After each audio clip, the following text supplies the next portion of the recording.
Hello friends, welcome to Unit 7.3 of our course on climate change and disaster risk management.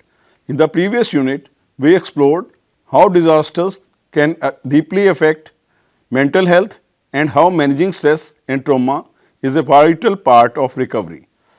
Now, in this session, we will look at another equally important dimension, that is how we can strengthen our healthcare system to face disasters better. In this session, we shall discuss how we can build the capacity of healthcare by training frontline workers. We shall also discuss how important it is to integrate health in disaster risk reduction plans. The first question now arises is, why building healthcare capacity matters? Friends, disasters, whether natural or human-made, often strike without warning, and when they do, they can overwhelm our hospitals, health centers, and frontline staff.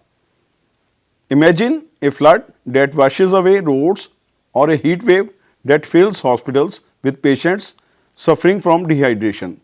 In such moments, a strong and prepared healthcare system becomes the lifeline of the community.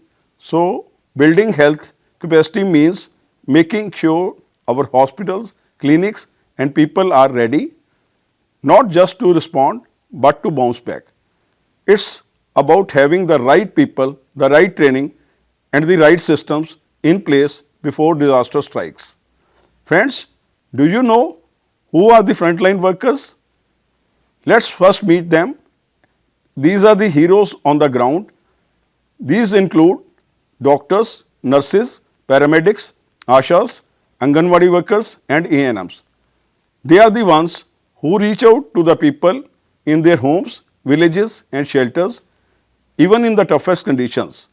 During disasters, they perform many critical tasks like giving first aid and triage, continuing essential health services like immunization and maternal care, spreading hygiene, awareness, and supporting evacuation and relief camps. In fact, female frontline health workers, especially ashas and Anganwadi workers, often act as the first link between the community and the healthcare system. Their quick response can save hundreds of lives when every minute counts. Let's discuss training frontline workers, the foundation of preparedness. But to perform these life-saving roles effectively, our frontline workers need the right skills and knowledge. Here comes the role of their appropriate training, which becomes the foundation of our preparedness for any disaster. Their training usually covers basic disaster medicine and mass casualty handling, hospital evacuation and emergency drills, public health in camps, ensuring clean water, hygiene and sanitation, disease surveillance and outbreak control, psychological first aid, helping victims deal with stress and trauma, and use of digital tools like mobile apps and national disaster information networks. India uses several training approaches to make this happen, from training of trainers, programs and hospital mock drills to online and community-based modules that reach workers even in remote areas. And because disasters and disease keep on evolving, refresher courses and practice drills are vital to keep everyone ready. Friends, in our journey of preparedness, of course, there are challenges too. Many rural areas face shortages of trained staff, and health facilities often struggle to function during disasters due to power cuts or supply disruptions. Coordination between the health and disaster management departments can sometimes be weak, and definitely funding for training is not always steady. That's why it's very important to make training part of official systems, that is built into job roles, policies and yearly refreshers, instead of being one-timely workshops.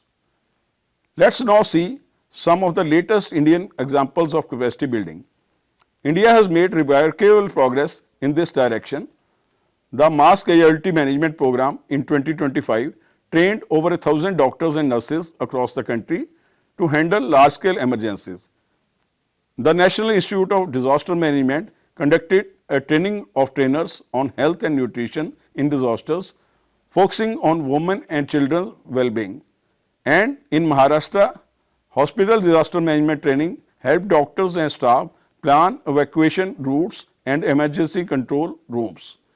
These examples show that the right planning and partnerships training health workers can become a nationwide movement. Integrating health in disaster action plans is the next part of our discussion.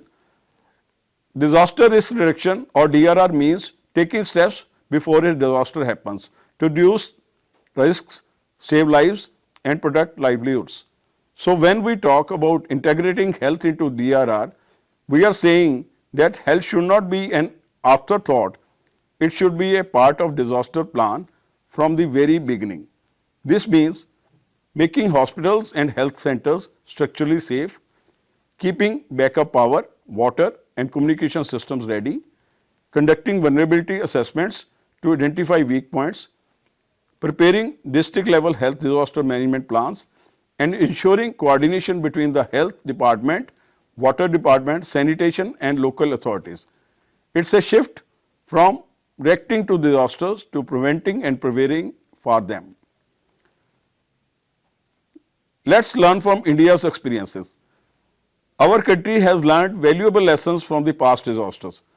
After the 1999 Odisha super cyclone, poor health preparedness led to massive outbreaks of diseases like cholera, teaching us that disaster response must include strong health systems.